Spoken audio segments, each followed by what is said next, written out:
gracias por asistir. Sin duda la conferencia merece la pena, pero hay que agradecer, no obstante, el esfuerzo de un martes acercarse hasta acá, ¿no? La persona que hoy nos va a deleitar, y utilizo la palabra deleitar porque creo que decir otra expresión se quedaría muy corta, es Julio Enche. Julio Enche ha saltado, digamos, a la palestra dentro del mundo hispanista gracias a dos obras, sobre todo la última, ¿no? Él ha escrito Las leyes de Indias, que es un libro fundamental para poder comprender la labor tan ingente que hizo la monarquía hispánica durante 3 siglos en la protección de los indígenas, ¿no? Algo que es desconocido. Sabemos nada más que pequeñas cosas, pequeños retazos, pero no somos conscientes de lo que aquello fue, ¿no? Y entonces él decidió echarse todo lo que es la legislación indiana sobre los hombros y decir, esto hay que contarlo de una manera que se entienda, de una manera amena, pero tocando todos los principales palos que supuso aquello, ¿no? Y luego es uno de los autores de una obra coral, de una obra colectiva, dirigida al rey de España, una obra que se titula Cartas hispanistas al rey de España. Y tiene enjundia el título, ¿verdad? Y si el título tiene enjundia, no le va a la zaga el contenido del libro, ¿no? Entonces es un intento de varios autores de diferentes países, entre España y el mundo hispanoamericano, para comunicarle a su majestad una serie de aspectos que sin duda él conoce, pero que no está de más que se le recuerde. Y esa tarea, pues uno de los que se puso al frente de esa tarea fue Julio, ¿no? Así que tenemos delante de nosotros, una persona que ha apostado fuertemente para poner encima de la mesa la labor tan enorme que se hizo durante aquellos siglos. Julio es licenciado en Derecho, es por ICADE, es letrado asesor de empresas también por ICADE, es un abogado especializado en Derecho Empresarial y es miembro del Consejo Directivo de Copaprose y Confederación Americana de Productores de Seguros, independientemente de otra serie de cosas que no nos tiraríamos demasiado tiempo aquí, ¿no? No hace falta que hable mucho más, porque quien tiene que hablar es él y tiene demasiadas cosas para decir como para que le quite más tiempo. Si les pido un fuerte aplauso para Julio Enche, por favor.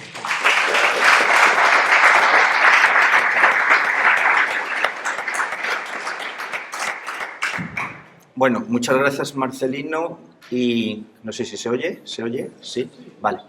Y bueno, gracias a las asociaciones que han propiciado este encuentro, ¿no? La Asociación Oviedo 21 y la Asociación de Cavite, y es un placer venir a Asturias siempre, me podéis invitar siempre que queráis, de hecho dejaré cosas en suspense para que se quede una próxima reunión, y además aquí empezó todo, casi la semilla de lo que somos se conservó aquí. La civilización hispano-romana y que había pasado los visigodos por ella, pues aquí se salvó y eso se trasladó al otro continente. Bueno, hablar de la ley de Indias es algo muy amplio, algo que abarca un periodo de 320 años, 400 en el continente y 400 años en las islas del Caribe y Filipinas. Lógicamente, tengo que ir a temas muy puntuales y concretos. Yo me voy a intentar centrar, sobre todo, en aquellas normas que protegían a los pobladores nativos de América dictadas por los reyes de España. Y además tengo el interés de que ustedes las lean, no que se las cuente yo. Ahí van a ver el texto literal, para no quitar punto y coma, a lo que se dice. Lógicamente, estos actos son muy necesarios porque no los van a ver en ningún lado. Y ni siquiera en las facultades, a pesar de que fue un ordenamiento jurídico que duró 400 años, como digo, ni siquiera en las universidades, por diferentes motivos que analizaré al final. O sea, en nuestras universidades, las de América y de España, pues estudiamos constituciones que no se han aplicado. Por ejemplo, la de 1812 se aplicó 3 años y gracias, y hemos estudiado constituciones que han durado 10 meses, y hemos estudiado el Fuero de Navarra y el Fuero Judo, que está muy bien. En América, constituciones han tenido varias en un año, pero no estudian 400 años de leyes en vigor con sus instituciones, sus juicios, sus controles judiciales, etcétera, ¿no? Eso, por lo menos, hay que pensar por qué. E intento, al final, dar alguna pista en mi opinión, ¿no? Mi opinión. Bueno, pues como digo, muy rápidamente, el derecho indiano abarca mucho, disposiciones regias, cartas, capitulaciones, testamentos, los testamentos de la reina, leyes, las leyes nuevas. Bueno, y se puede hablar de tres etapas, ¿no? En esta fase de construcción de las leyes. Hay que decir que el español tenía y tenemos una predilección tremenda por el formalismo, y con eso quiero decir que todo se regulaba, todo, empezando por el viaje de Colón. El viaje de Colón fue unas capitulaciones, un contrato, para entendernos, con la reina, lo que es, por decirlo de alguna manera, una concesión pública, sería hoy, más o menos parecido, y estaba todo totalmente reglamentado. Decía Lewis Hanke, porque me surgen ideas, este fue el presidente de la Academia Norteamericana de la Historia, a mediados del siglo XX. Decía, en las expediciones de los españoles a América, dice, tan importante como la pólvora y los religiosos eran los escribanos, que eran los que tomaban nota de todo y además llevaban sus escribanos para Hernán Cortés, para referir los méritos que hacía y para dejar constancia de todo. La propia primera vez que se puso el pie en una de las islas del Caribe, posiblemente las Bahamas, allí había dos escribanos del rey, tomando nota y haciendo una proclamación muy formal de por qué venían allí. Con eso quiero decir que lo tenemos todo por escrito. Y si no lo sacamos es porque no interesará, pero lo tenemos. Bueno, voy a hablar de ciertas normas, pero estamos hablando de 6.500 leyes, aproximadamente, que regulan, yo me voy a centrar, pero hablan de los cabildos. Los cabildos siguen existiendo, por cierto. En América los cabildos son los ayuntamientos y las leyes que había, pues en muchos términos se aplican. Las haciendas, las prisiones, el derecho de los presos a ser visitados, los matrimonios, las herencias, los viajes, la navegación, las minas, las universidades, la inmunidad de las iglesias, las causas de la guerra, que la guerra tenía que estar justificada y con unas formalidades, que alguien ha sacado eso de quicio y lo ha distorsionado, ¿no? El requerimiento, que no me importaría hablar de eso, de los pasajeros, de los bienes difuntos, de los montes y las aguas, las aseguradoras, la moneda, etcétera, etcétera. O sea, esto es un ordenamiento jurídico que vertebra una sociedad. Pues las leyes son unas herramientas que vertebran o desvertebran sociedades, pero esto está, y escrito y muy bien. Y esto es, en global, una visión que yo quiero que tengan de la importancia que tiene de lo que estamos hablando. O sea, no estamos hablando de algo pasajero, ni de 4 leyes que un rey concreto dijo, no, estamos hablando de la obra de los mejores juristas que había en Europa, que se encontraban en España por una razón muy sencilla, porque ellos se enfrentaron a realidades que no existían antes y que no tienen ningún reino. O sea, aquí, de hecho, tenemos algún amigo común que dice que el 12 de octubre de 1492 se acabó de golpe la Edad Media. Bueno, siempre se pone una fecha para poner un principio y un final, pero lógicamente el 13 de octubre era muy parecido al 12 de octubre. Pero yo sí digo que con las leyes de Burgos, que hablaremos ahora, 20 años después, la forma de legislar no tiene nada que ver y cambia totalmente la mentalidad de esos reyes españoles que se enfrentaron a esto, cosa que no hacían los reyes ingleses, los franceses, los duques italianos, etcétera, etcétera. Y entre otras cosas, por ejemplo, el Océano Atlántico. Aquí se discutía si el Océano Atlántico era español o no, por ejemplo, si nos correspondía o no. Los asesores del rey decidieron en contra del rey, por cierto, diciendo que el océano era un mar abierto y que era de todos, cosa que perjudicaba al rey de España. Pero bueno, esto es la dimensión de las leyes de Indias para tener una ligera idea. Yo no tengo poderes de telepatía de ver su pensamiento, pero estoy casi seguro que cuando ustedes han leído el subtítulo, que es el ordenamiento de protección a los pobladores nativos de América, ustedes han pensado en españoles europeos que abusaban de los indios, que los hubo, pero no han pensado que los indios tenían esclavos indios, que los indios, según las leyes de Indias, prohíben que se coman a personas humanas sean por causa de guerra o personas muertas.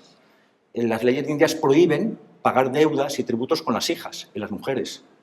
Las leyes de Indias prohíben enterrar 2 jóvenes hembra y 2 jóvenes macho con el cacique muerto. Y los indios tenían esclavos, otros indios y españoles. Jerónimo Aguilar, que era intérprete de Hernán Cortés, con Gonzalo Guerrero, naufragaron en las costas de la Ribera Maya, donde hay unos hoteles fabulosos y preciosos. Naufragaron y de los 20 náufragos se comieron a 5 y dejaron a 15 para engordar. Palabras literales. Tuvieron la suerte de escaparse y caer en poder de un cacique maya que los tuvo esclavos. Y también, para no ir tan lejos, los cristianos, los españoles, fuimos esclavos. Todo el mundo. En la iglesia de Toledo de San Juan de los Reyes verán ustedes unas cadenas colgando en la fachada, y esas cadenas son de los cristianos que liberó la reina Isabel al tomar Granada, que de los 5.000 esclavos cristianos que había, dejó solo 500 para no molestar demasiado a la nobleza nazarí, y 4.500 los liberó y puso las cadenas en la Catedral de Toledo para que se vieran. Y además había esclavos por una razón muy sencilla, porque cuando tú calles en poder de alguien, hoy tenemos el centro penitenciario de Soto del Real, de Ocaña, y ciertos sitios donde encerrar a la gente, pero donde se encerraba era en las mazmorras particulares de tu dueño. Tienes que tener suerte, claro. Y ese señor era tuyo, o esa señora. Igual que tú tenías un caballo, tenías una mesa, tenías una persona que era tu propiedad. Eso es ser esclavo, ¿no? Y dentro de la esclavitud hay muchas diferencias. Entonces, bueno, lo que quiero decirles, y también quiero advertirles, que no vean todo el continente americano, la población nativa, algo uniforme, porque, como dice Pascual de Andagoya, que era un explorador vizcaíno, que anduvo por lo que hoy más o menos es Venezuela, Colombia, decía, mire, aquí hay grupos indígenas que no saben de la existencia del otro a 30 leguas de distancia. A 30 leguas es de aquí a Oviedo, ¿no? Más o menos. O sea, que estamos hablando de no caigamos a tentación de pensar, o en el gran error de pensar que ahí había una población uniforme y aquí venía otra población uniforme y se encontraron dos modelos. No, América en un continente, y lo es, quien lo conoce, vastísimo, diverso, diferente, pero bueno, esas cosas se daban. Entonces, lo que yo cuando les quiero decir, lo digo para que veamos todo de todos los enfoques. El elemento indígena también hay que verlo en su realidad, que no es la de Walt Disney, como tampoco la historia de ningún país es la de Walt Disney. Esa era la realidad. Bueno, primera ley, el 23 de mayo de 1493. Acaba de llegar Colón a España, de milagro, porque el viaje de ida, más o menos, la clave de ir a América era los vientos alisios o las corrientes, si iba por un lado y se volvía por otro. Y además lo utilizan en la aviación. Bueno, Colón llegó de milagro, literalmente tan hasta de milagro que se fueron a un santuario de Sevilla de Gracias porque habían llegado. Después de pasar por Lisboa para restregar la red de Portugal, que habían llegado al otro lado del oeste a tierra, ¿no? Y la primera ley que dice Isabel la Católica es esta. Y aquí digo dónde está ese archivo para quien lo quiera utilizar. Procura, llega el dicho almirante, que todos los que en ella van y más fueren de aquí en adelante traten muy bien y amorosamente a los dichos indios, sin que les hagan enojo alguno y procurando que tengan los unos con los otros mucha conversación y familiaridad, haciéndose las mejores obras que se pueda, que se les honre a los indios mucho, y si caso fuere que algunas personas trataren mal a los dichos indios, en cualquier manera que sea, que el dicho almirante, como visorrey y gobernador, visorrey es rey vis, o sea, mi espejo, y gobernador de su Alteza, lo castigue mucho por virtud de los poderes de sus Altezas que para ello lleva. Bueno, aquí queda muy definida cuál era la intención de la reina Isabel, pero no lo dice aquí, lo dice más veces, lo dice también en su testamento. Y además lo demuestra con obras y palabras y de forma efectiva. Por ejemplo, Colón, que quiero dedicarle un minutito, ¿no? Por lo menos al personaje histórico. Colón, por su cuenta y riesgo, se trae en el segundo viaje esclavos. Y se los trae, entre otras razones, porque lo normal era tener esclavos y hacerlos esclavos. Es decir, como he contado antes, ¿no? y él se trae, y se los trae porque lo que encuentra en Caribe es una ruina, es una ruina. O sea, las primeras minas de oro en Puerto Rico se encuentran 10, 12 años después, pero los primeros contactos con América son una ruina. Y Colón había puesto toda su fortuna. Lo que la historia nos cuenta es que el Reino de Castilla puso dinero, sí, del millón de maravedíes puso 500.000 y otro 200.000 Cristóbal Colón, o sea, toda su fortuna, y el resto lo pusieron mercaderes venecianos y genoveses. Y Colón estaba, eso era una empresa. O sea, él pensaba hacerse multimillonario porque las especias que había en Zipango, lo que hoy más o menos es Japón, eso se utilizaba para todo, para la medicina, para la conservación de alimentos, eso era y el beneficio que creó las especias eran tremendas. Él no encuentra nada de eso. Y se trae esclavos por su cuenta y riesgo. Y Colón intentaba que le apoyasen, le siguieran apoyando en sus proyectos, que hizo 4 viajes a América, que como no encontraban nada, mandaba cartas a la reina diciendo que seguro que allí estaba el paraíso terrenal de Adán y Eva, que él sabía que estaba allí. Los asesores de la reina Isabel, por cierto, 2 catalanes, Ramón Pané, fraile, y Bernat y Boy, dicen, Majestad, es broma, está tomando el pelo. O sea, aquí no está el paraíso terrenal. También inventaban el elixir de la fuente de la eterna juventud. O sea, bueno, entre otras razones, porque el castellano que llega allí se encuentra con una naturaleza que es impresionante. O sea, servidor, con las referencias que tenemos hoy de YouTube, de Google, de las enciclopedias, de los álbumes, de lo que usted quiera, tenemos una idea de lo que ve allí, pero un señor de Castilla o Extremadura se encuentra la naturaleza que hay allí, que no tiene que ver con la nuestra, en los ríos, todo es impresionante. Bueno, y lo que quiero decir con eso es que Colón se estaba angustiado, estaba fuera de sí y se trae a indios a España y los vende como esclavos. Y aquí consta, por el cronista de Isabel la Católica, San Juan del Pulgar, que enérgicamente la reina Isabel le dice, en consonancia con esto, que quién es Colón para hacer esclavos a sus vasallos, que ellos han ido a América a salvar almas para el cielo y no esclavos para la tierra. Eso es una definición muy buena de Isabel la Católica, la define perfectamente. ¿Y por qué actúa así Isabel la Católica? Porque ya con las Canarias se planteó el tema de la esclavitud a alguien que tenían que evangelizar. Y en este caso el confesor de la reina, el padre Deza, Diego Deza, le dice, Majestad, nosotros no podemos hacer esclavos a quien vamos a evangelizar. Eso es un sinsentido. Y esto fue la regla básica por la que se actuó.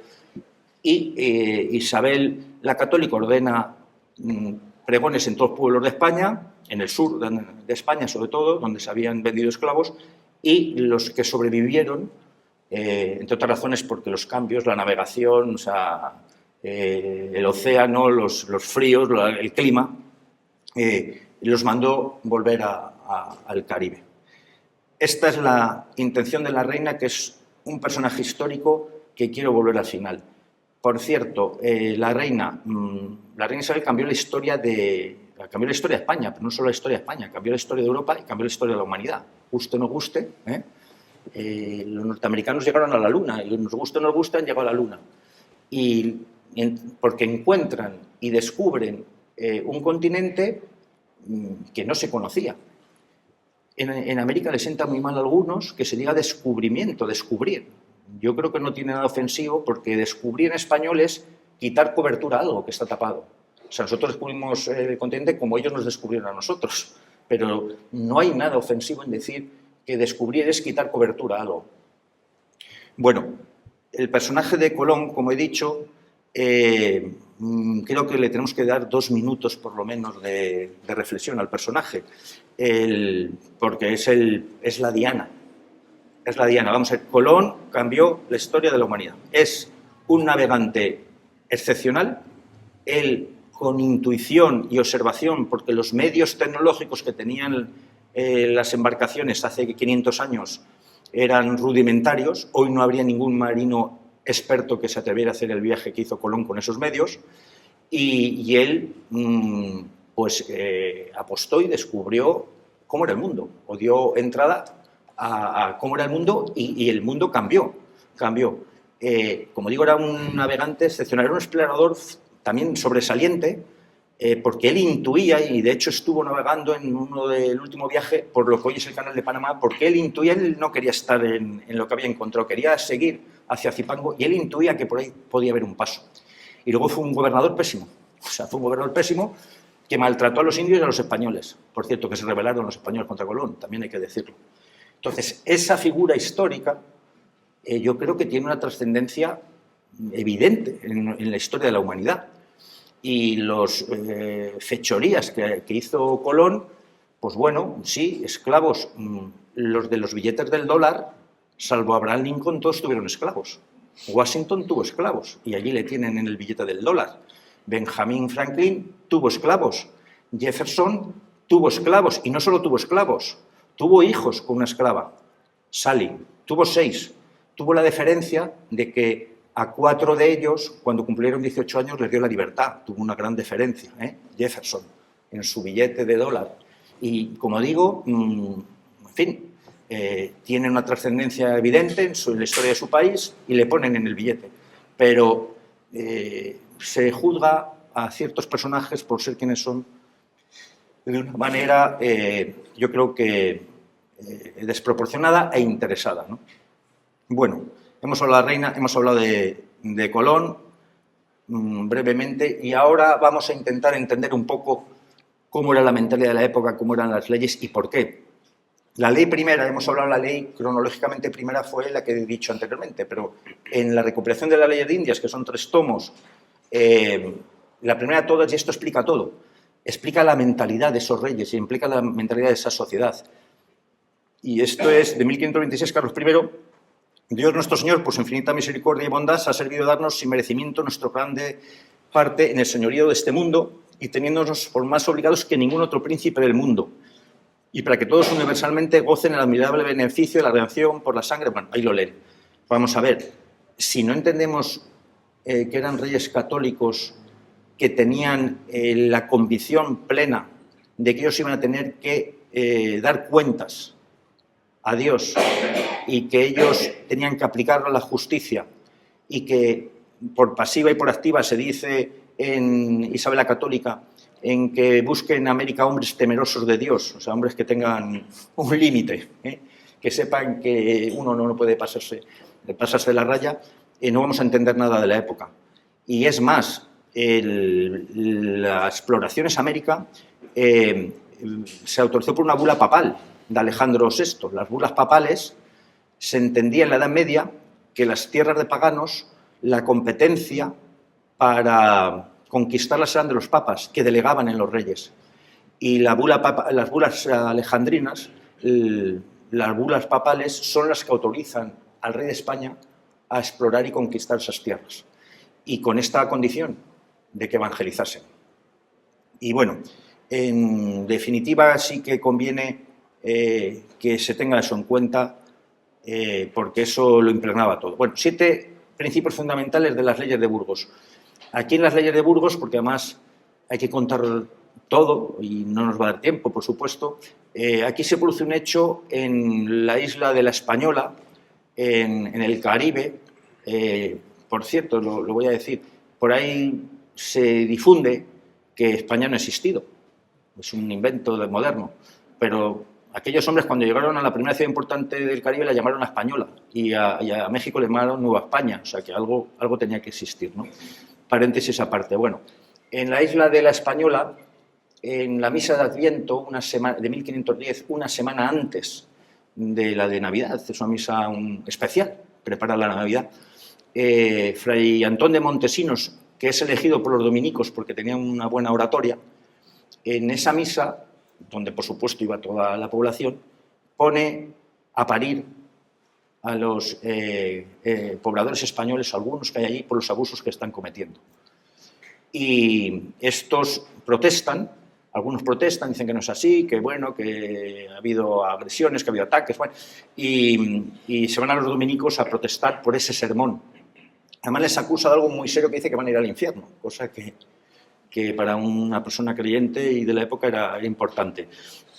Lejos de achicarse, En el domingo siguiente, el fray Antón de Montesinos vuelve a la carga denunciando esos abusos que se están produciendo.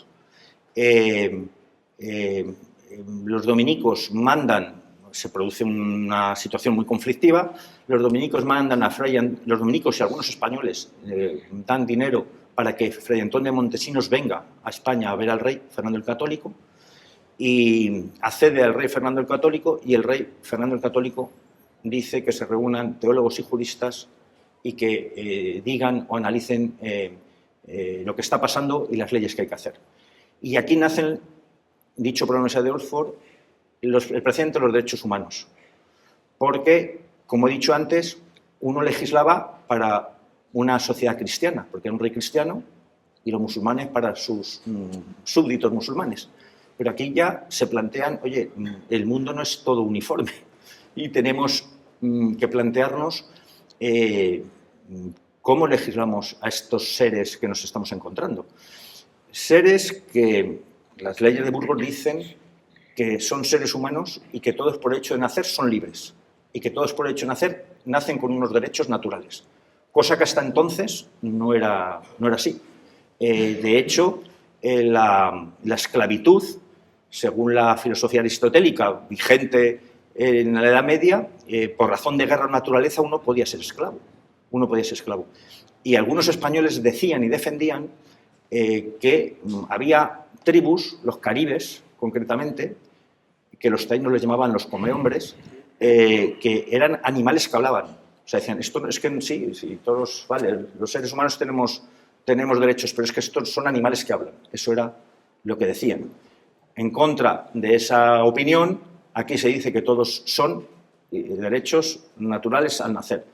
Los indios han de ser instruidos en la fe, los indios tienen la obligación de trabajar, de modo que sea para su provecho y para el de la República, o sea, para la comunidad. El trabajo debe ser conforme a su constitución, los indios han de tener casas y haciendas propias, los indios han de tener contacto con los cristianos y los indios han de recibir un salario justo por su trabajo. Esos son los 7 principios fundamentales. Los leeré y luego reflexionamos un poco de esto. Y luego hacen 35 ordenanzas. Deben vivir cerca de los encomenderos, no puede haber violencia en los traslados, la construcción de las iglesias cerca, que eso también lo hablaré luego, Santa Sepultura, bautismo a los recién nacidos, no impedir ningún tipo de celebración india, obligación de tener indios bien alimentados, prohibición de la poligamia, hablaremos luego, derecho a la hamaca, protección a las mujeres embarazadas, no podían trabajar, derecho a un criado por parte de los caciques, prohibición de los castigos físicos, etcétera, etcétera. Esto cambia la legislación y esto es la voluntad real de los reyes que hicieron aplicar con todas sus limitaciones que también puedo comentar posteriormente. Vamos a ver, esto que he leído así rápidamente tiene mucha miga. Primero, las mujeres embarazadas no pueden trabajar. En algunos poblados nativos, bastantes, la mujer era el equivalente a un animal de carga. O sea, la mujer era un objeto. Los menores, se prohíbe el trabajo de menores de 14 años. Pues bueno, hasta la ley, los menores de 14 años en las leyes indias no podían trabajar. Hasta la ley fabril inglesa de 1805, estamos hablando de 300 años después, no se prohíbe trabajar a los menores de 9 años en lugares no ventilados. Por supuesto, en lugares que estuviesen ventilados puede trabajar cualquier niño. La ley Guizot en Francia, en 1845, regula la prohibición de trabajo de menores, y en Estados Unidos se prohíbe el trabajo de menores sin distinción de edad durante los 3 meses de etapa escolar. Pero los otros 9 meses, un niño de 8 años podía trabajar. O sea, no había ninguna ley que lo impidiese. Yo en mi libro hago ahí un cuadro comparativo sobre las diferencias entre las leyes de Indias con las leyes de otros imperios del siglo XIX, etcétera, ¿no? Que no tienen nada que ver con la expansión de España en el siglo XVI, como no tiene nada que ver con la expansión de Roma en el siglo I o II, ¿no? Luego posiblemente lo comentemos. Vale. Las leyes nuevas, otra etapa nueva. Vamos a ver. Allí hubo una institución que tenían los reyes harto, que eran las encomiendas. Las encomiendas es un lugar donde se abusaba de los indios. aunque las encomiendas afectó muy poco a una población muy minoritaria de indígenas, ni siquiera el 1% de la población. Es decir, allí hacía falta mano de obra para trabajar. Y las encomiendas eran una concesión del rey para explotar una mina, explotar una pesquería de perlas o una gran explotación agrícola. Y allí hacía falta mano de obra. Mano de obra en esas condiciones, salario justo, hamacas, 40 días de descanso por cada 5 meses de trabajo. Vayan ustedes a nuestro Estatuto de los Trabajadores a ver si les dan 40 días de vacaciones por cada 5 meses de trabajo. O sea, había unas obligaciones, unas exigencias. Y las encomiendas, pues, le llegaban al rey por boca de los religiosos, principalmente, hablaban Antón de Montesinos, Bartolomé de las Casas, etc. Y les llegaban, oiga, aquí se están pasando 3 pueblos, con estos pobres desgraciados que los hacen trabajar hasta reventar. Bueno, y aquí vienen las leyes nuevas de Carlos V, con la intención siempre, y además estas se llamaban nuevas leyes para el buen tratamiento y conservación de los indios. Ya solo el nombre lo dice todo. Y otras cuestiones que regulaban. Las encomiendas fue realmente el punto negro, porque hasta el punto que con estas leyes se extinguen las encomiendas. La ley preveía y crea ciertas vías de protección o de garantía en las leyes, como era, lo he citado en las leyes de Burgos, en las iglesias cerca de las minas y cerca de las encomiendas era obligatorio. ¿Por qué? Porque una iglesia, y literalmente lo dice la ley, era un lugar donde había inmunidad. La inmunidad es que tú entrabas a una iglesia y ahí no te podía tocar nadie. Y además eso lo he visto yo con mis ojos. La inmunidad de las iglesias ha existido casi siempre. Yo, que tengo una edad, recuerdo de chavalín las manifestaciones en época de Franco. Había bastante, ¿no? Franco o ya la transición, ¿no? Más o menos en esa época, la gente corría de los grises y se metía a las iglesias. Y ahí se acababa la carrera. Allí la policía hasta ahí llegó. Y esto lo he visto con mis ojos. O sea, lo que había que hacer era meterse en una iglesia. Que ahí estabas protegido. Es acogerse a sagrado. Bueno, se crean estas normas y se crea una figura que no existe, no tiene parangón en ningún ordenamiento de ningún otro reino, que son los visitadores de indios. Visitadores de indios que la ley de Indias dice que características tienen que ser honorables, respetados, que no tengan tacha, que eran los que iban a comprobar y vigilar cómo se les trataba a los indios. Y bueno, a raíz de estas leyes nuevas, que voy a referir rápidamente algunas normas que son parte de la recopilación de leyes de Indias, pues se reorganiza el Consejo de Indias, se dicta que no puede haber esclavos de ningún tipo, ni por guerra, ni por rebeldía, ni por rescate, ni de ninguna otra razón, que los esclavos indios existentes fueran puestos todos en libertad, bueno, que tienen que ser retribuidos, que no fueran llevados los indios a regiones remotas, que las encomiendas dadas a los primeros conquistadores cesaran totalmente a la muerte de ellos y que los indios fueran puestos bajo la real corona.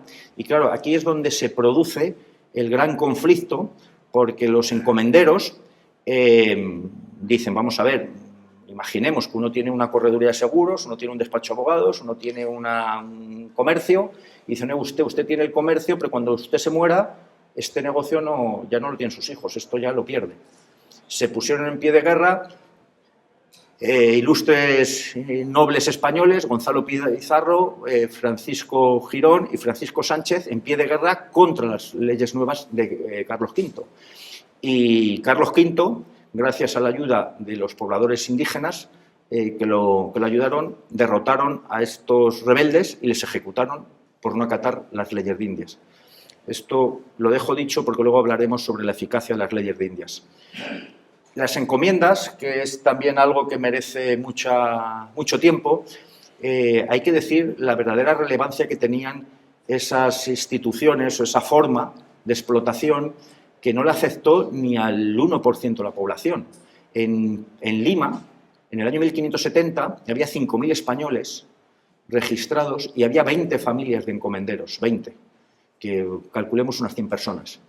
Pero es que el encomendero mayor de Lima era un inca, un descendiente de Huayana Cápac, que sea Carlos Melchor Inca, era el principal encomendero. Y en Nueva España, la principal encomendera era Isabel de Montezuma, hija de Montezuma. O sea que a muchos caciques indios se les otorgó una salida en las encomiendas. Y las encomiendas, como digo, tenían una repercusión limitada.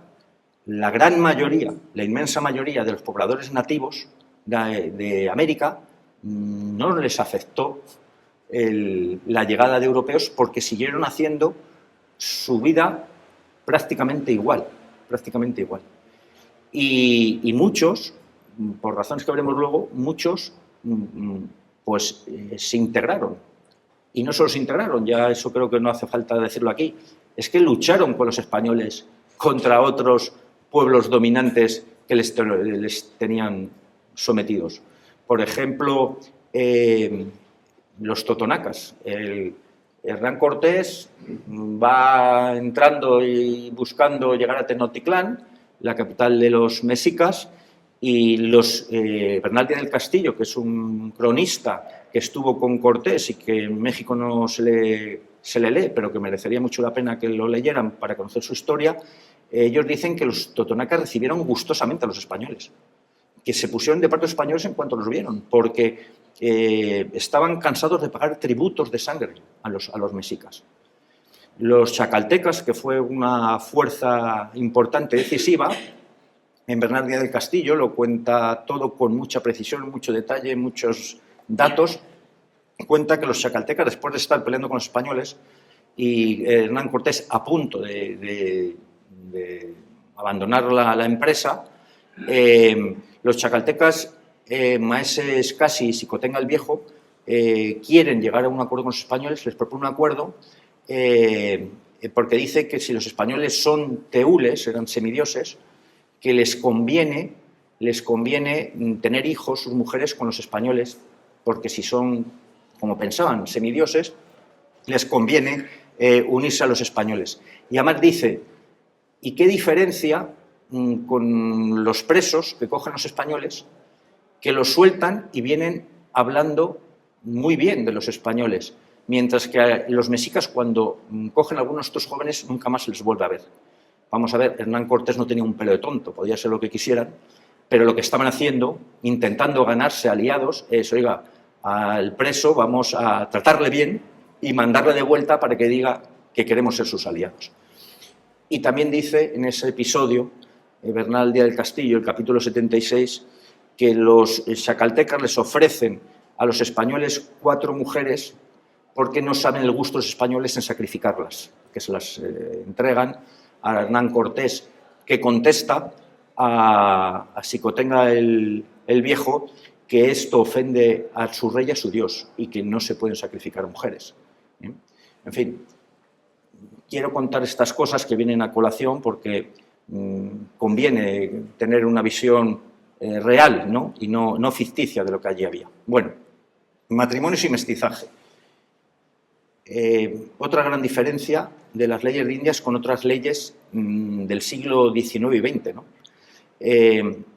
Isabel la Católica. Mandamos que, dicho nuestro gobernador, las personas que fueran nombradas para tener cargo de las dichas poblaciones y los mismos capellanes procuren, como los dichos indios, se casen con sus mujeres en paz de la Santa Madre Iglesia. Que asimismo procuren que algunos cristianos se casen con algunas mujeres indias y las mujeres cristianas con algunos indios. Esto lo dice Isabel la Católica en 1493. Y Fernando el Católico, en el mismo sentido, es nuestra entera voluntad que los indios e indias tengan, como deben, entera libertad para casarse con quien quisieren, así con indios como con naturales de estos reinos, o españoles nacidos en las Indias, y que en esto no les pongan impedimento. Y mandamos que ninguna orden nuestra que se les hubiera dado o por no les fuera dada puede impedir ni impida el matrimonio entre los indios e indias con españoles o españolas, y que todos tengan entera libertad de casarse con quien quisiere, y nuestras audiencias procuren que así guarde y cumpla. Bien, esto explica el mestizaje. O sea, en América, quien ha ido, encuentras blancos, mestizos, mulatos, indígenas, encuentras todas las mezclas habidas y por haber. Y esto es lo que explica que, por ejemplo, en otros reinos o imperios no hay mestizos. O sea, el inglés tenía prohibido el funcionario inglés casarse con los nativos. En Argelia no hay mestizaje. En la India o en Pakistán no hay mestizaje. En Holanda no había mestizaje. La razón por la que en España había mestizaje, principalmente, es porque para la reina Isabel la Católica era inconcebible que los hijos nacieran sin bautizar. Que nacieran hijos extramatrimoniales, ya lo sabía, por supuesto, pero que nacieran sin bautizar, eso no era concebible. Y el bautismo es la verdadera razón y finalidad de estas leyes que hacen que España o el mundo hispano sea mestizo. Y quiero compararlo con otros reinos, ¿no? O sea, ustedes que ya habían nacido, en Sudáfrica estaba prohibido los matrimonios interraciales. En Sudáfrica, eso es en 1985, se suprimieron. En Estados Unidos, sentencia 12 de junio de 1967, el Estado de Virginia, el Tribunal Supremo de Estados Unidos contra el Estado de Virginia. En 16 estados de Estados Unidos estaban prohibidos los matrimonios interraciales, prohibidos. El caso Loving versus Virginia se trata de un matrimonio de Mildred Jane, mujer negra, es una sentencia en inglés, si alguien está alarmando, con Richard Loving, que salieron del estado de Virginia para casarse en otro estado americano, y a la vuelta violaron la ley de Virginia porque se le ha casado una mujer negra con un hombre de raza blanca. La condena era de 3 años de cárcel, que la suspenden durante 25 años con la condición de que se vayan de su estado y no vuelvan. Las razones que justifican esta sentencia del estado de Virginia, que fue revocada por el Tribunal Supremo de Estados Unidos y se anularon las leyes de 16 estados de Estados Unidos que prohibían los matrimonios interraciales, es que, lo quiero leer literalmente, como lo dice el Tribunal de Virginia. Bueno, el Tribunal de Virginia, si no, pero es que tiene gracia. El Tribunal de Virginia viene a decir que los matrimonios interraciales están prohibidos porque la prueba es que Dios puso a los hombres de raza blanca en un sitio, a los de raza amarilla en otra, a los de raza piel roja en otra y los malayos en otra. Y que esa era la prueba de que no se podían mezclar. Ese Dios de los protestantes es diferente a este Dios de los reyes católicos, que decían que se casen indios, indias con españoles y españolas. Es decir, estamos hablando del siglo XX, yo ya había nacido. Entonces, en perspectiva, veamos esto. Esto es lo que José Vasconcelos, que era un pensador mexicano, que escribió La raza cósmica, un libro, que era esto, el mestizaje. Hoy es más normal ver el mestizaje. Pero decía que se había construido una raza cósmica, una raza universal, gracias al mestizaje de los que habían promovido las leyes de Indias. Bueno, legalidad. ¿Qué intención procuraban los reyes con estas leyes? Pues lo dicen ellos muy bien. Es decir, las leyes de Indias. Nuestro principal intento y voluntad siempre ha sido la conservación y aumento de los indios, y que sean instruidos y enseñados en nuestra fe católica, bien tratados como personas libres y vasallos nuestros, como lo son. Personas libres y vasallos. Encargamos a nuestro consejo tengan siempre muy gran y atención especial cuidado, sobre todo la conservación y buen gobierno y tratamiento de los dichos indios, y saber cómo se cumple y ejecuta lo que por nos está ordenado y ordenar. Seguimos con leyes. Felipe II. Yo leo esto, primero porque lo lean ustedes y segundo porque no lo van a ver en ningún sitio. De hecho, van a ver en documentales lo contrario, ¿no? Por las finalidades y razones que luego diremos. Es nuestra principal voluntad encargar a los virreyes, presidentes de audiencias, el cuidado de mirar por los indios y dar las órdenes convenientes para que sean amparados, favorecidos y sobrellevados. Por lo que deseamos que se remedien los daños que padecen y castigando con particular y rigurosa demostración a los transgresores. De esto también tenemos antecedentes, por eso lo he destacado en negrita. Tenemos una carta del rey Fernando el Católico al gobernador de la Española, Velázquez, para que dé castigo ejemplar a su lugarteniente por el abuso que hacía cargando a los indios con excesivas cargas. Y esto está en la carta, en los archivos de Indias, carta que va al gobernador, va al virrey, va al prelado, para decir cumplas esta orden porque queremos demostrar rigurosamente un castigo a quien se exceda con los indios. Y esta no la van a ver usted en Inglaterra, ni en Holanda, ni en Francia, ni en Italia, ni en el Imperio Romano, ni en el Otomano.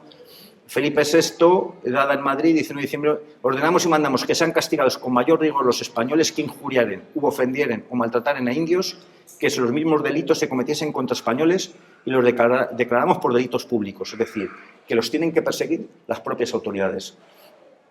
Esto es para, como comprenderán, 1.500 leyes, dar una pincelada. Costumbres. Importante que tengamos en cuenta que, como he dicho antes, no todos los pueblos indígenas eran iguales, no todos tenían las mismas condiciones, pero se daban estos casos. Y aquí subrayo lo que quiero destacar. Carlos V, ordenamos y mandamos que se prohíban expresamente con graves penas a los indios idolatrar y comer carne humana, aunque sea de los prisioneros y muertos de guerra, y hacer otras abominaciones contra nuestra santa fe católica y toda razón natural. Bueno, creo que dibuja un poco situaciones que se encontraron. Prohibimos y no defendemos a los caciques y principales, Carlos I, tener, vender o trocar por esclavos a los indios que les estuvieran sujetos. Es decir, los indios tenían esclavos. Y asimismo los españoles podérselos comprar y rescatar. Y el que contraviniere incurra las penas. O sea, los indios tenían esclavos. Esta también me interesa, Felipe IV. Y lo subrayado. Usaban los indios al tiempo de su gentilidad vender sus hijas a quien más les diese para casarse con ellas. Y porque no es justo permitir tan pernicioso abuso, pues no se contraen los matrimonios con libertad por hacer las indias la voluntad de sus padres y los maridos las tratan como esclavas, faltando el amor y lealtad al matrimonio y viviendo en perpetuo aborrecimiento. Me gusta mucho cómo lo narran porque lo describen de tal manera que no permita malas interpretaciones. Con inquietud de los pueblos ordenamos y mandamos que ningún indio ni india reciba cosa alguna en mucha o poca cantidad, ni en servicio ni en otro género de paga, en especie, del indio que se hubiese de casar con su hija, so pena de 50 azotes y de quedar inhábil de tener oficio de república. Es decir, vamos a ver, los indios, y esto es importante, fueron servidores del rey. O sea, los indios, como dice ahí, más abajo, y los indios que fueren justicias de este rey lo ejecuten. Los indios se integraron en esas estructuras nuevas, algunos, muchos de ellos, y funcionaban, por ejemplo, los alguaciles, que eran un cargo del cabildo, eran indios, es que no había españoles, es que no había suficientes españoles para poblar América. Que no sé si se dan cuenta que América es un continente que es 40 veces España, que España tendría 8 o 9 millones de habitantes y en el primer siglo fueron 56.000 en los catálogos de viajeros que están en el archivo de India, con nombre y apellidos quienes fueron, el estado civil. 50.000 en España vienen en 6 meses. Inmigrantes tenemos 50.000 en 6 meses. Y España llevó 50.000 en un siglo. Entonces tenían que apoyarse del poblador nativo. Y el poblador nativo, muchos lo aceptaron y se integraron por muchas razones. Y aquí lo dice, justicias. Yo tengo en mi mesa, que es mi siguiente trabajo, el juicio y muerte del regidor de Osaka, que era un cafre, que denunció un cura por ir a un monasterio, entre muchas fechorías que hacía, llevarse 2 indias, Inesica y Luisica. Se fue el fray Zumárraga con unos caciques indios y se fueron a ver a la reina emperatriz, la mujer de Carlos V, y esta ordenó hacer un juicio de residencia para juzgar a ese señor, y en la causa, que es una causa judicial, que no tiene nada que envidiar a la de ahora, el señor regidor hace un recurso al Consejo de Indias y luego al rey diciendo que está custodiado por 200 indios que no le dejan ni ver a su familia. Y tenemos los archivos que demuestran que los indios participaron en esas estructuras jurídicas y judiciales. Y es más, el indio que capturó por orden de la emperatriz al regidor de Osaka, con nombre cristianizado, Juan Ome, era un indio cristianizado, que se encargó de ejecutar la orden del rey. O sea que los indios, desde momentos iniciales, sirvieron al rey de España. Autogobierno indígena. Parte importante. Mire, España no se puede comparar, y quieren compararlo, el colonialismo del siglo XIX con la expansión de España en el siglo XVI en América. como no se puede comparar, por ejemplo, con la colonización romana. Las colonizaciones romanas, en España tenemos muchos ejemplos, las ciudades partían de campamentos romanos, campamentos militares, en donde eso acaba convirtiéndose en un núcleo urbano. Y en el caso de el periodo de expansión de España, que no me gusta llamarlo conquista, porque la conquista fue algo que se produjo, pero tenía mucha menos importancia que la expansión pacífica, como digo, el modelo español era muy parecido al romano y se fundaron 700 ciudades. El primer siglo se fundaron 400 y pico ciudades. Y los ingleses no fundaron ciudades, ni los franceses. Los portugueses, alguna en la costa. Pero España fundó ciudades a lo largo de todo el continente.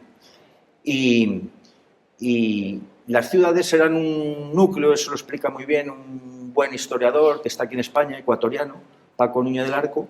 Las ciudades tenían una fuerza centrípeta, atraían, creaban un núcleo urbano nuevo, unas estructuras nuevas, y lo regulan las leyes de Indias, se regula cuándo pueden ir los indios a hacer sus mercados en las ciudades y vender sus productos. Y la clave de que se mantuvieran las poblaciones indígenas fue porque ellos siguieron viviendo en su gran mayoría, salvo algunos, en su gran mayoría siguieron viviendo en sus núcleos poblacionales como tenían y contactaron con los españoles sin grandes traumatismos, la gran mayoría. Lo que no se puede hacer es llevar la anécdota a la categoría de general, ¿no? De regla general. Y aquí las leyes, que es lo que quería decir, que se respeten sus usos y buen gobierno y sus costumbres, siempre que no sean en contra de los mandatos de la Iglesia. Otro dato, para que ustedes lo tengan en cuenta, los indios de Tlaxcala, ¿no? Los chacaltecas. México es un país grandísimo. Bueno, el principal aliado de los españoles eran los chacaltecas, que eran enemigos acérrimos de los mexicas. Bueno, aquí lo dice la ley, que se guarden sus ordenanzas, y el cacique chacalteca tenía la categoría de gobernador exactamente igual que los gobernadores españoles, de ir a las ceremonias y liturgias que allí se mandasen. Bueno, religiosidad y persuasión, otro tema. Bueno, voy a acabar en 10 minutos, no me quiero entretener mucho porque el coloquio también puede ser interesante, cosas que se dejen en el tintero. Hablo de religiosidad y no quería hablar de religión, quería hablar de religiosidad. Vamos a ver, los pobladores nativos eran muy espirituales. O sea, el hecho de la religión, que yo en el anexo de mi libro cuento una historia real, se planificaba con bastante astucia y con bastante inteligencia, como evangelizar. Yo veo la televisión cada vez menos, con ojos bastante críticos, y la propaganda inconsciente que te meten por todos lados. En un documental infumable de National Geographic, que tiene sus intereses y tiene sus patrocinadores, se ve una figura que a mí me indigna, que es un religioso con unos indios atados, arrodillados, con la cruz y obligándoles, diciendo que se les imponía la obligación. A mí, si yo ahora con un palo aquí, a ustedes, les obligo a hacerse del Oviedo, pues ustedes serán del Oviedo Club de Fútbol mientras yo tenga el palo encima. Pero para llegar al fondo de su corazón, en cuanto salgan de esa puerta, ustedes van a tener manía al Oviedo y digo un ejemplo tonto, pero imagínense la religión. Todo un sistema de creencias, cómo se impone por la fuerza. Eso es imposible. De hecho, si lo impones por la fuerza, lo que vas a hacer es tener la respuesta contraria, lo más seguro. Lo que quiero decir es que los religiosos hacían una estrategia concienzuda, y ahí me refiero a un caso, para llegar a atraer a los indios. Las propias leyes de Indias te dicen que se invite a los caciques a las ceremonias religiosas con música y mucha ornamentación y con las mejores galas, que muestren la mayor devoción para conseguir atraerlos. Y que se utilicen métodos suaves. Lo dice continuamente las leyes de Indias, y concretamente Carlos V en una experiencia que cuento en el libro, que ahora les daré alguna pincelada. Hernán Cortés, cuando llega con los primeros aliados, que son los totonacas, les dice que les da una imagen de la Virgen y les dice, miren, nosotros vamos a seguir contra sus enemigos, pero guarden y protejan y recen a esta Virgen porque ella nos va a proteger y nos da fuerzas. Y queden ustedes la Virgen en el mejor lugar que tengan para adorarla en nuestro nombre. O sea, no hacían ninguna cosa por casualidad.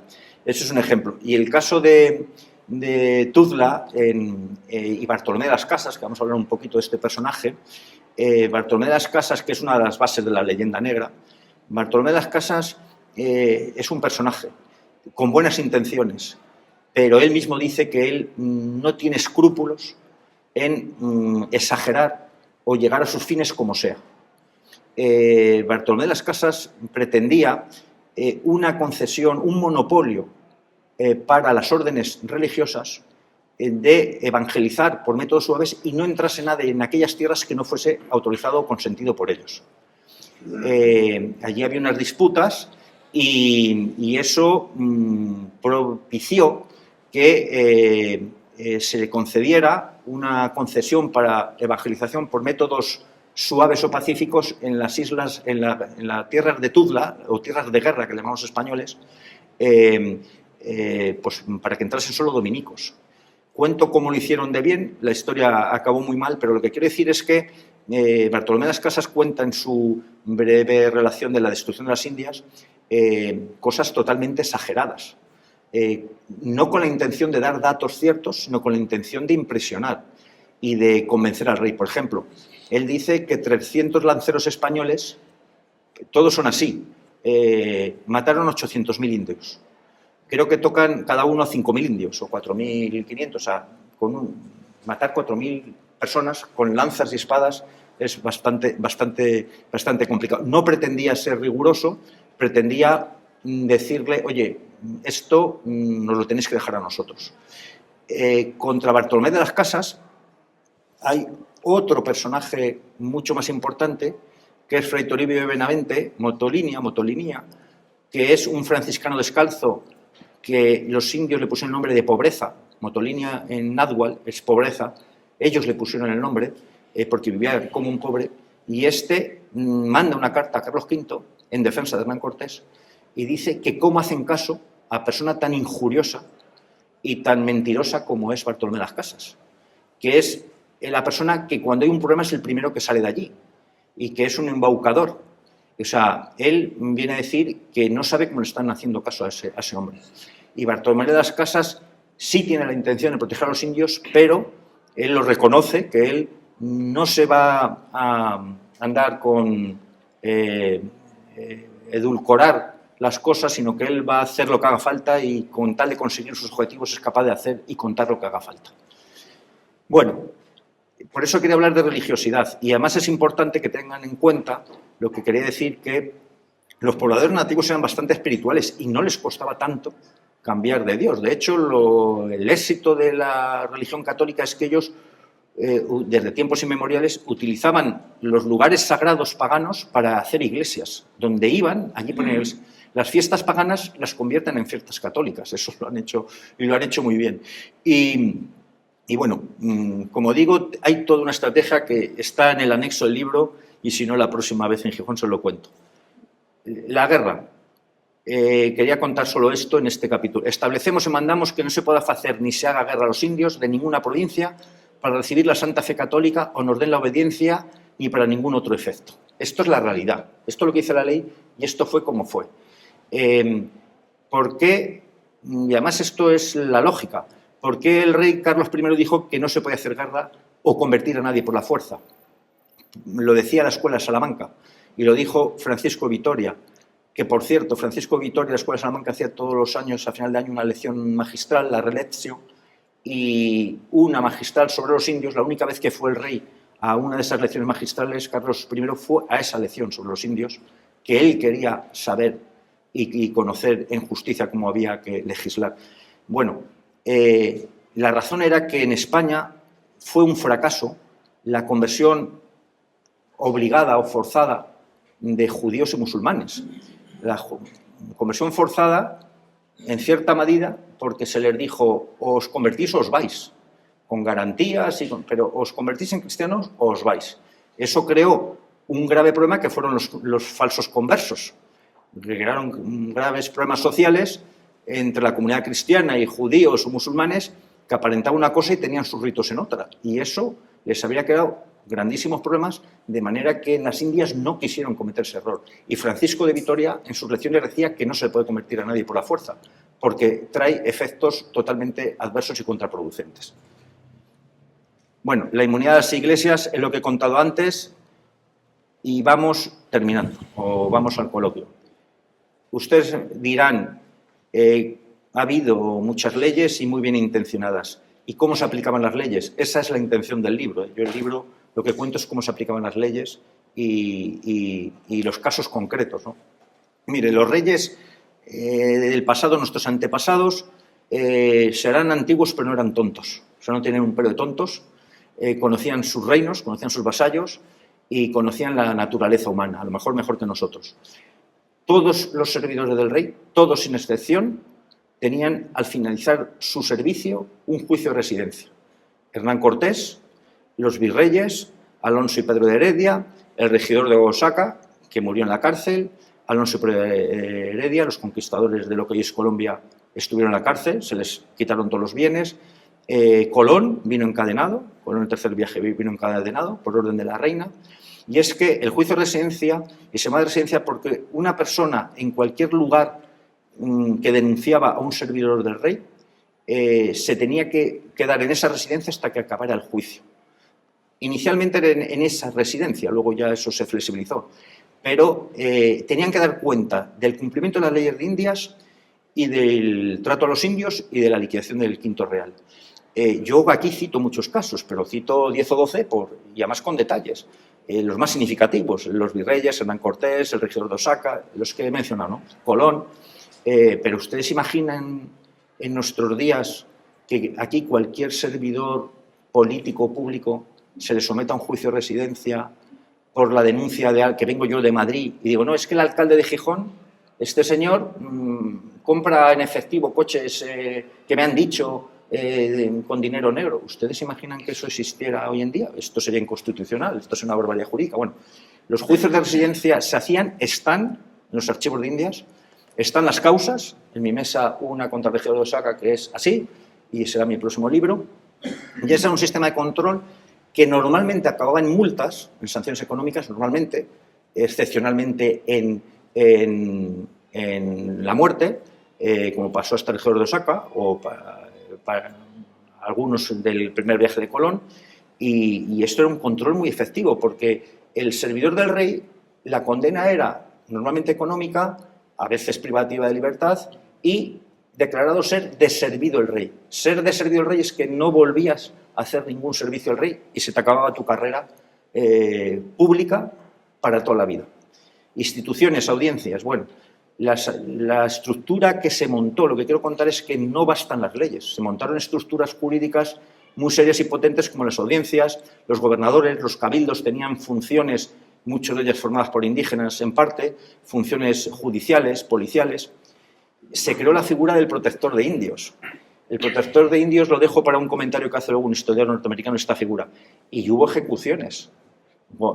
Garrote Vil, Gonzalo Pizarro, Francisco Girón en Perú, por rebelarse contra las leyes de Indias, se les ejecutó. Es verdad que las encomiendas se montó en Nueva España una rebelión contra las leyes nuevas de Carlos V y en Perú. El rey tuvo que ceder porque aceptó las encomiendas, pero ya no de servicios personales de los indios, sino de tributos. Por eso, si ustedes ven encomiendas en el siglo XVIII, es que tenían que pagar un tributo, ¿no? Pero no tenían que hacer ningún trabajo obligatorio. O sea, había un sistema de control. Vale. Quiero llegar a estos personajes. Vale. Miren, las leyes de Indias ustedes han leído muy pocas, estoy acabando, llegando al final. Son muy elocuentes, como han podido ver, son clarísimas, no admiten dudas. Y nunca se dijo que las leyes no se cumplía, ¿no? El Imperio Romano, yo nunca oí que el Imperio Romano no se cumplían las leyes, que el Imperio Inglés no se cumplía las leyes, que el Imperio Otomano no se cumplían las leyes, nunca lo oí.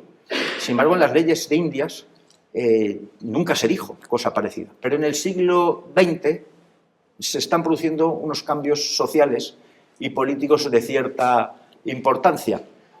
Es que hay una ola de hispanismo tremenda en América, no en España, en América.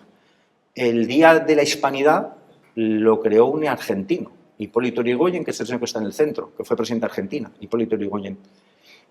Rubén Darío, que es este señor, grandísimo poeta nicaragüense, este sale en defensa de España en la guerra contra Estados Unidos, hace una fabulosa poesía contra el opresor norteamericano y en defensa del león español, y hay una ola de hispanismo tremenda.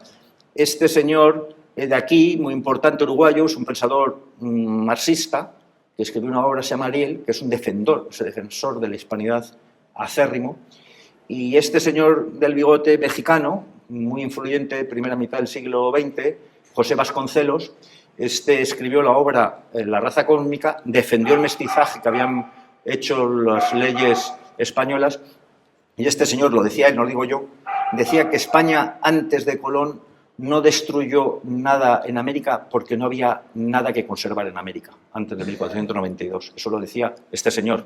Yo no estoy de acuerdo tampoco en eso, pero hay una gran ola de hispanismo y de conciencia de comunidad hispana ante lo que están viendo, que es la expansión y el dominio anglosajón en el continente americano. Son los que provocaron las independencias.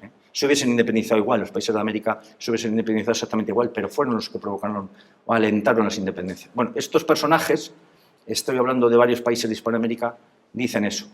Y entonces aquí ya sale alguien que ante la elocuencia y claridad de las leyes de Indias escribe una obra que se llama La evolución de las ideas argentinas, José Ingenieros, que era un italiano nacionalizado argentino, Giuseppe Ingeniero, que este señor ideológicamente bueno, era teósofo, filósofo, gran maestre de la logia, una logia masónica, en fin, diputado. Este señor escribe un libro que hasta entonces nunca se había dicho cosa parecida, en la que dice que estas leyes eran muy bonitas, pero que esto no se aplicaba.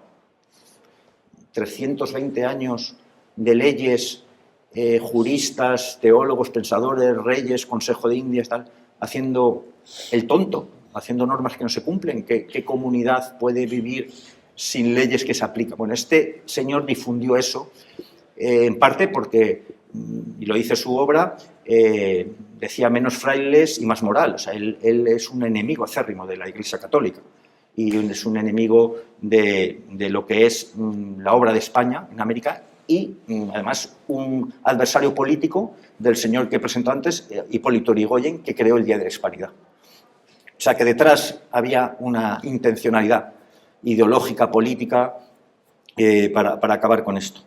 Las leyes de Indias, pues bueno, voy a acabar con unas conclusiones, pero también con unos mensajes que son la síntesis. Después de todo esto, y lo que hablemos ahora brevemente, los monarcas españoles fueron defensores acérrimos de los indígenas. Fueron defensores acérrimos.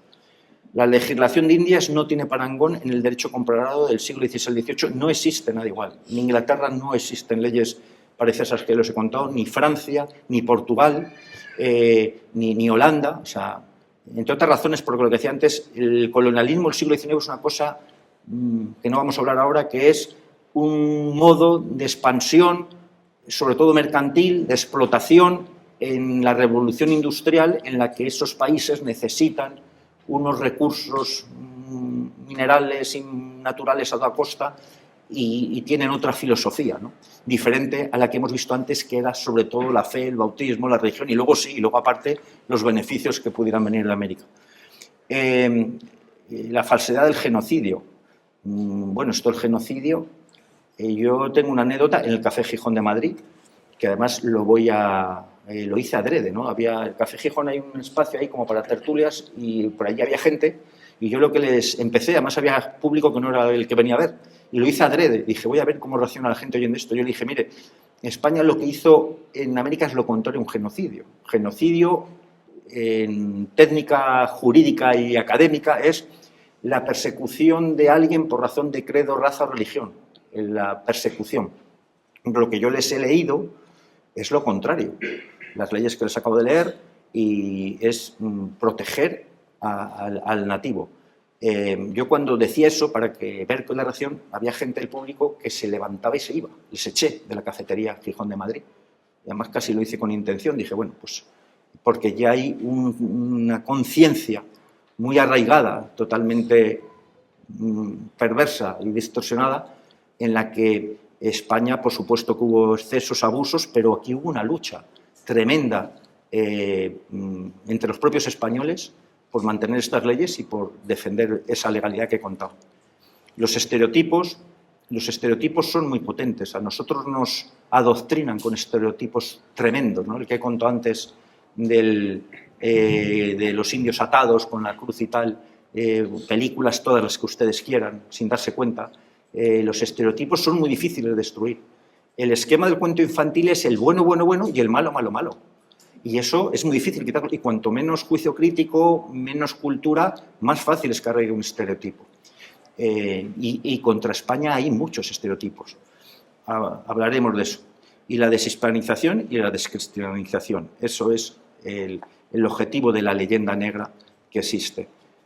Y voy a poner frases de otros que juzgan este pasado que yo he contado. Lewis Hanke.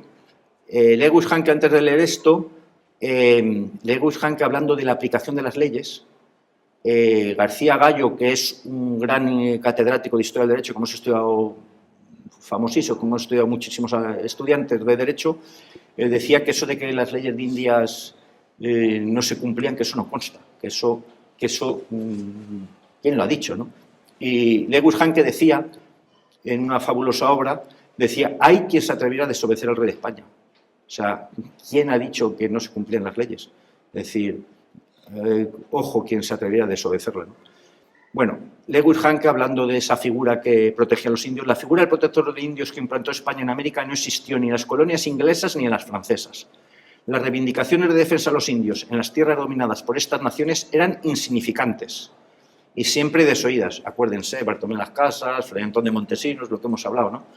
Los puritanos ingleses consideraban justo destruir y esclavizar a los indios. Cotton Mather, predicador en Boston, manifestaba que los indios habían sido probablemente traídos por el demonio a esas tierras. Hubo, desde luego, algunas voces de predicadores protestantes en defensa de los indios, pero no se puede comparar en justicia con los misioneros españoles. Los reyes fomentaban esto de la división de poderes, que inventó Montesquieu, eso no lo inventó Montesquieu. O sea, los reyes fomentaron la lucha entre el poder religioso y el poder civil para saber ellos lo que estaba pasando y para quedarse con las conclusiones, ¿no? A los frailes se les llegó por el poder civil, poder militar, se les llegó a acusar de predicación subversiva. O sea, a los religiosos, predicación subversiva. Seguramente el religioso del siglo XVI, XVII no tiene que ver con otras épocas. Charles Loomis. Este es un personaje interesantísimo, norteamericano, de Massachusetts, y Charles Loomis es un señor investigador, periodista, historiador, que es de la costa este de Estados Unidos, anglosajón, tiene un ictus, un pequeño ictus, y le recomiendan ir a la costa oeste a cuidarse, a recuperarse, a unas misiones, que fueron las que creó Fray Junípero Serra, y a medida que va de una costa a otra, dice, pero si aquí hay indios. Dice, pero ¿qué cosa? Esto no lo entiendo. Si en el otro lado de Estados Unidos no hay indios. Y aquí, sin embargo, se conservan indios. Y indaga, hace una fabulosa obra que está ahí, lo dice este señor de finales del siglo XIX. Una de las cosas más asombrosas de los exploradores españoles, casi tan notable como la propia exploración, es el espíritu humanitario y progresivo que desde el principio hasta el fin caracterizó a sus instituciones. Algunas historias que han perdurado pintan a esa heroica nación como cruel para los indios, pero la verdad es que la conducta de España en este particular debería avergonzarnos. La legislación española referente a los indios de todas partes era incomparablemente más extensa, más comprensiva, más sistemática y más humanitaria que la de Gran Bretaña, las colonias y la de Estados Unidos, dice Francia, aquí se omitió Francia, las 13 colonias es lo que tenía que poner ahí, y las de Estados Unidos todas juntas. Eso lo dice este señor. Este señor nicaragüense, un diplomático, en el mismo sentido. Las leyes de Indias desarrollaron un primer sistema de derechos humanos en que estos pueblos se les reconocieron territorios, idiomas, es nicaragüense, derechos a vivir bajo sus culturas y hasta los evangelizadores tenían que aprender las lenguas de estos pueblos. Este señor no es sospechoso, no es de ideologías. En este caso, este señor es muy proclive al chavismo y lo dice él, Vamos, lo dice él, que ha sido defensor de los movimientos populistas en América. Dice, hasta los evangelizadores tenían que aprender las lenguas de estos pueblos. Todo eso fue desbaratado por las oligarquías que tomaron el poder con las independencias. Ahora los pueblos indígenas andan buscando las cédulas reales que les reconocían sus territorios. Esta es la demostración palpable de que las leyes de Indias fueron un sistema mejor para los indígenas que lo que vino después con la independencia. Estoy acabando. Estas figuras, me gusta mandar este mensaje final, tienen mucho que ver y nada que ver. Este señor es Kennedy, Martin Luther King y la reina Isabel la Católica. Defensores de los derechos de los negros, asesinados los dos, de las minorías, y Isabel es exactamente lo mismo que hizo Isabel la Católica, como hemos visto, en su reinado. Yo no me imagino en Estados Unidos que los afroamericanos vayan a destruir estatuas de Martin Luther King o Kennedy, pero en América están destruyendo las estatuas de Isabel la Católica, con lo que hemos visto. O sea, destruir la estatua de Isabel la Católica por los pobladores indígenas es como si los afroamericanos fueran a destruir la estatua de Martin Luther King, por lo que he contado ahora mismo. A mí me trato de leer entre líneas, me llamó la atención que hace 3 o 4 años hubo en Estados Unidos, no sé si fue en Boston, un caso de brutalidad policial contra un hombre de raza negra, murió asfixiado, el policía lo tenía y murió asfixiado a pesar de que el hombre pedía socorro, y se produjeron revueltas, como ya se produjeron en Los Ángeles, revueltas tremendas, y esas revueltas se acabaron el día que fueron manifestantes a derribar estatuas de Colón, de Isabel la Católica y de Cervantes, que no sé qué tenía con esto. O sea, no seamos tontos, no nos chupemos el dedo, eso se llama distraer la atención, y dijeron, no, es que el problema de todo lo tienen estos señores. O sea, en América hay abusos, hay maltratos y tal, porque es que la culpa era de Isabel la Católica. O sea, buscaron, nos echaron el muerto, vamos, nunca mejor dicho. Y esto hay que saberlo ver entre líneas cuando vemos los telediarios. Y acabo con esta frase que es mi mensaje, lo que sintetiza mi opinión en esto. Generalmente en España las falsedades las hemos dejado circular sin tomarnos la molestia de enterarnos. Pero esto de no enterarnos es inconsciencia, y la inconsciencia es una forma de la muerte.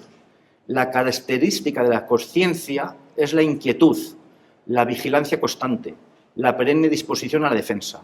Ser es defenderse, que creo que es lo que nos conviene hacer en este caso. Muchas gracias y a vuestra disposición. ¿Vale?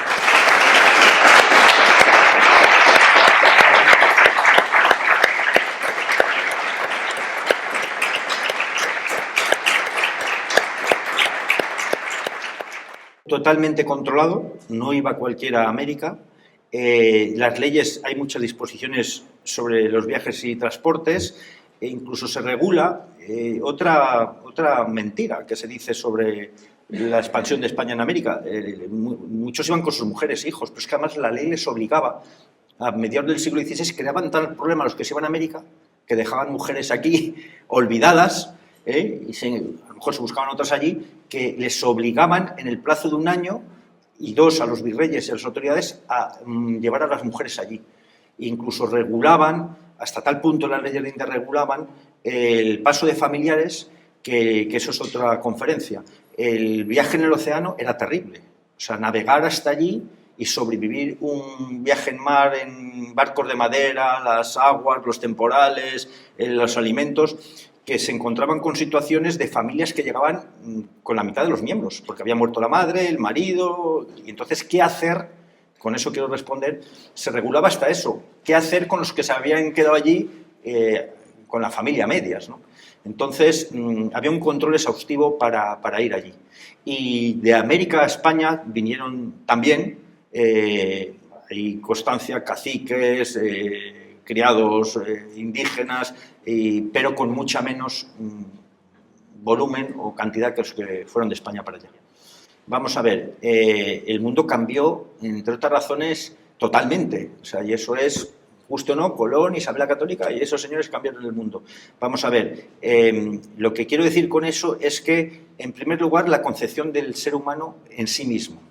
O sea, ellos que, bueno, había el mundo conocido, musulmanes, cristianos, áfricas, entonces se dan cuenta que lo que han descubierto allí es un continente, que hay unas realidades tremendas, que hay unos océanos que abren unas vías totalmente nuevas y empiezan incluso a concebir al ser humano de forma diferente. Y a nivel de leyes, que es por donde yo enfoco mi charla, es que los reyes ya legislan de otra manera. Es que no pueden legislar igual, porque las leyes eran para los súbditos cristianos y para normas cristianas, pero aquí, como hemos visto, se plantean todo. Se lo plantean todo, qué derechos tienen esos seres, se plantean la poligamia, la monogama, es decir, al que era polígamo, pues hay que hacerle monógamo. ¿Y qué hacer con las otras mujeres que tenía? O sea, es que tenemos legisladores muy abiertos de mente. Además, unos pensadores,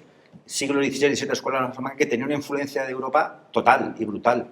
¿Y qué ocurre? Luego vienen siglos posteriores y borran lo español, ¿no? O sea, se quedan con lo suyo. Dicen, no, a mí lo que me interesa es lo francés o lo inglés, pero borran lo español. Pero estos señores son pioneros en muchos temas jurídicos, como dijo la Universidad de Oxford, los derechos humanos nacen aquí, económicos, la Escuela de Salamanca, en fin, es una escuela de pensamiento que algunos están en la sala, saben de sobra que está infravalorada y en España, pues como todo lo nuestro, desconocida.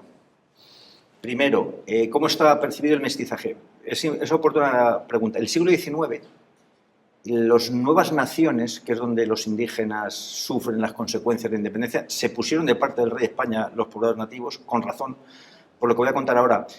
Sarmiento, presidente de Argentina, dice que el problema de sus naciones es que los españoles habían dejado demasiados indígenas. Lo dice el presidente de Argentina. En Argentina se produce un exterminio. El general Roca, de indios, desaparecen los indios de Argentina, exterminados de forma planificada, como hicieron en Estados Unidos. O sea, y precisamente las nuevas naciones achacan su desarrollo a la culpa de España por dejar los indígenas. Hoy nos echan el muerto de que acabábamos con los indígenas. Eso respecto a la primera pregunta. Los indígenas, primero, respetaron, como hemos dicho, la autonomía, los cacicazgos, siempre que no hubieran prácticas aberrantes. O sea, permitían a los poblados indígenas gobernarse y regirse por sus propias normas, siempre que no fueran prácticas aberrantes o fueran contra las leyes de la Iglesia, ¿no? Cuenta Bernal Díaz del Castillo que cuando ellos llevaban leyes y les enseñaban a aplicar, a hacer juicios, tribunales, que ellos les pedían más leyes para aplicar. Y yo quiero aquí hacer una reflexión sobre el impacto cultural y sobre lo que es el cambio de cosmovisión del mundo. O sea, yo siempre digo, mira, a mí nadie me obligó a que me gustase Elvis Presley, a que comprase pantalones vaqueros o que viese películas de Hollywood. Pues ahí hay un efecto cultural que me atrae y yo me convence. Y de esos tenemos 1000 casos. En las propias crónicas hablan de indios que visten a la española, de indios que les querían caballos y querían carretas y ruedas. Por cierto, no había ruedas en América, eso ya hablaremos. Tenían pequeños objetos como de ruedas, pero no tenían la rueda como fuerza de tracción. Entonces, muchos de ellos, y en el caso de la ley exactamente igual, se sienten atraídos. Y esto justifica que en las independencias los pobladores indígenas abrumadoramente se pusieron de parte del rey de España. Y es más, fueron más leales y fieles que los propios peninsulares. Y siguieron combatiendo por el rey de España, que representaba la protección de sus derechos, siguieron combatiendo cuando nosotros ya no estábamos allí. Agualongo, Antonio Juan Chaca, peruano, el cacique Vargas en Venezuela, o sea, vale, respeto. Mira, en la causa que tengo, o sea, persuasión y de forma... En la causa que tengo, interesantísimo, que por eso voy a publicar otro libro, contra el regidor, ahí hay otras causas que vienen a colación, una de ellas de Hernán Cortés. Y entonces Hernán Cortés tiene un juicio contra un familiar de este regidor y Hernán Cortés lleva 27 testigos a su favor.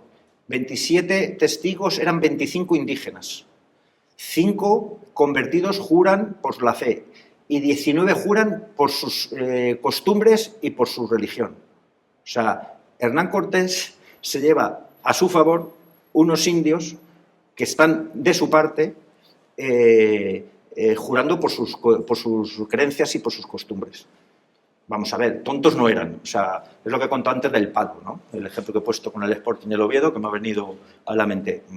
Tontos no eran. Y además no tenían esa fuerza capaz de dominar un territorio que, como digo, América es 40 veces España. Son 22 millones de kilómetros cuadrados. Y ya acabo con este tema. Un ejemplo muy claro lo tienes en Filipinas. Filipinas es el país más católico del mundo. El 95% de la población católica. Filipinas son 7.000 islas. Es un país inconquistable.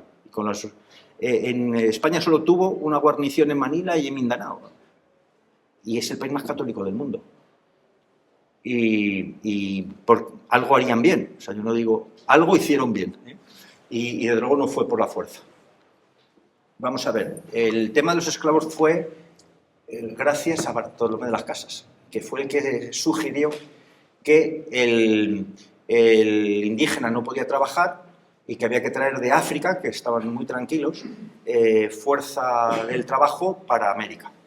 España, y hay leyes, prohibió la esclavitud, pero el Tratado de Utrecht, en donde hay una guerra dinástica entre Borbones y Austrias, una de las condiciones que pone Inglaterra en el Tratado de Utrecht es el Tratado del Asiento, que es que se permita en los puertos de América el paso de esclavos que se enriquecieron sobre todo Portugal, Holanda, Estados Unidos, y la esclavitud negra, pero esto es enrollar una respuesta, yo hago una distinción entre la servidumbre y la esclavitud. En los romanos no era lo mismo ser siervo que ser esclavo. Y esto en las leyes españolas con los de raza negra, que es una raza maltratada por todos los musulmanes, los europeos, de siempre. En el caso de España, los esclavos o siervos de raza negra tenían unos derechos que no tenían en Estados Unidos anglosajones. Es decir, el esclavo negro primero se podía emancipar, podía comprar su libertad. O sea, el negro podía casarse, podía cambiar de dueño. Y en Cuba, cuando se hace la abolición de la esclavitud en Cuba, que además sobre eso hay una carta del secretario de Estado de Fernando VII al gobierno inglés que le habla de la esclavitud y le dice, Pedro Ceballos, es que lo que usted me está hablando de esclavitud, en España lo nuestro no es su esclavitud, le dice él. Dice, lo nuestro no tiene que ver con lo suyo. Pero cuando se extingue la esclavitud en Cuba, se encontraron con que la mayoría de los llamados libertos no querían irse de las plantaciones donde estaban trabajando, querían seguir estando allí y se encuentran con ese problema. Entonces, en resumen, hubo esclavitud de negros a raíz de un tratado en una guerra con Inglaterra y otros países, en el Tratado de Utrecht, por el que perdimos Gibraltar, y los derechos que tenía un siervo negro no tenía que ver con el de Estados Unidos, en el que el propietario tenía derecho hasta la propia vida del esclavo. Eso nunca existió en las leyes españolas. Era al revés. O sea, el esclavo podía comprar su libertad, podía cambiar de dueño, podía casarse libremente. El Código de Negros francés, por ejemplo, prohibía a los negros casarse entre sí sin el permiso del dueño. O sea, el Código de Negros francés. O sea, prohibía casarse a los esclavos negros entre sí. Pero tenía que decidir el dueño del esclavo. Y bueno, en resumen, yo creo que te puedo resumir la respuesta con eso. Les daban, los que huían de las 13 colonias de Estados Unidos, tenían la libertad si se bautizaban. Y entonces el Fuerte Mose, efectivamente es un hecho histórico que todavía celebran allí, los hombres de raza negra, que huían de Inglaterra, se alojaron en un fuerte español, los ingleses atacaron a ese fuerte español, que fue defendido principalmente por hombres de raza negra, esclavos liberados, con soldados españoles, y bueno, resistieron, pero es que además lo que demostraba es que había una vía de escape de la esclavitud del norte de América hacia España para conseguir protección en el Reino de España, y eso lo celebran todos los años, vestidos allí con uniformes de gala y de época, etcétera, etcétera. O sea, había diferencias, había grandes diferencias. Lo único que tenían que aportar de América a España era el quinto real, el 20% de los beneficios. Ojalá pagásemos nosotros de impuestos el 20%, ojalá, el IVA solo ya es el 21%, pero vamos a ver, América era riquísima y lo sigue siendo hoy. O sea, hoy sigue habiendo oro en América, todo el que quieras, y litio, y gas, y petróleo. Entonces, vamos a ver, cuando empezaron las independencias, la deuda de América era cero pesetas, 0 euros, no había deuda. Existía un sistema de caja entre virreinatos que se pasaban dinero unos a otros, no me sale ahora el nombre, pero vamos, no existía endeudamiento. Y esos servicios se pagaban con los propios recursos que se creaban allí y los propios impuestos de cabildos, los propios impuestos, el quinto real. Hay casos donde el propio rey dice, hágase este colegio, este monasterio, universidades, se hicieron con el quinto real. Por cierto, creo que aquí el público sabe un poco de esto, ya sabe que España hizo 30 universidades y Inglaterra 1, Portugal y Holanda 0, por poner un ejemplo. Entonces, América era autosuficiente, y es más, los jesuitas, que creo que estuvieron albergados en este centro, que se les cogió mucha manía, los jesuitas tenían en el puerto de Callao el 40% de las exportaciones del puerto de Callao las hacían los jesuitas y prestaban dinero, eran muy solventes, prestaban dinero a gente de la alta nobleza y la aristocracia, y bueno, pues eso también fue un poco causa de que los jesuitas estorbasen en muchos sitios por el poder económico que tenían, de América, venido de América. Julio, ¿crees que está minusvalorada la participación de la Corona de Aragón en el descubrimiento y conquista de América? Bien, tema interesante. La Corona de Aragón y Cataluña tienen una presencia importantísima en América desde el primer momento. Como he dicho, los asesores de la reina Isabel eran catalanes. El primer bautismo en América lo hizo un catalán, Ramón Pané. Las 3 primeras iglesias que se fundaron en América son vírgenes catalanas. En Montserrat, Eulalia, Elvira, eran las 3 primeras patronas de América, eran catalanas. Y es que el segundo viaje de Colón hubo una presencia importante, también estas son las cosas que alimentan las especulaciones sobre Colón, sus orígenes y tal, de catalanes en el segundo viaje. La isla de Montserrat, que es en Venezuela, conquistada, tomada por catalanes, y podríamos aburrir. Pero es verdad que inicialmente era un proyecto de la Corona de Castilla y que luego se convirtió en un proyecto español. Y la Corona de Castilla no había, como hoy, internet, faxes, teléfonos, etc. En Sevilla estaba centralizada la Casa de Contratación de Indias y allí había consulados de los diferentes reinos, entre ellos el de Aragón, para gestionar sus mercancías, sus viajes, etcétera, etcétera. Pero sí tiene importancia y bueno, yo creo que la prueba está en que esos señores pusieron a la primera ciudad importante de América, la española, y a Nueva España le llamaron Nueva España. O sea, ellos ya tenían conciencia de que eso era un proyecto colectivo, ¿no? Un proyecto de los 2 reinos. Algunas palabras para terminar, un mensaje especial a todas estas personas que están ansiosas de salir a defender la verdad. Sí, bueno, sí, yo me puedo enrollar mucho con esto. Hay 2 cosas que me enrollo muchísimo, que alguno en la sala lo sabe, el Real Madrid y esto. Entonces, el Real Madrid lo vamos a dejar para otro día. Vamos a ver, en las universidades no se estudia esto. Salvo alguna honrosa universidad en Argentina. Hoy en día el conocimiento hay que buscarlo en otros sitios. Las universidades y en América hay hay mucha ideología detrás de la historia, siempre se manipuló por intereses ideológicos y políticos, siempre y en todo lugar. Y esto no interesa saberlo. Esto no lo van a oír en una universidad, salvo que vengan a charlas de estas o reuniones de estas, donde a Dios gracias algunos tenemos inquietudes. Y con eso quiero llamar al público a que tengan inquietud, a que busquen por sus medios, porque incluso muchas universidades tienen dependencias ideológicas, económicas, y es aberrante que las universidades, como dije al principio, no se estudie y se estudien, por ejemplo, constituciones que no han tenido ninguna aplicación, como está pasando en nuestras facultades hoy en día.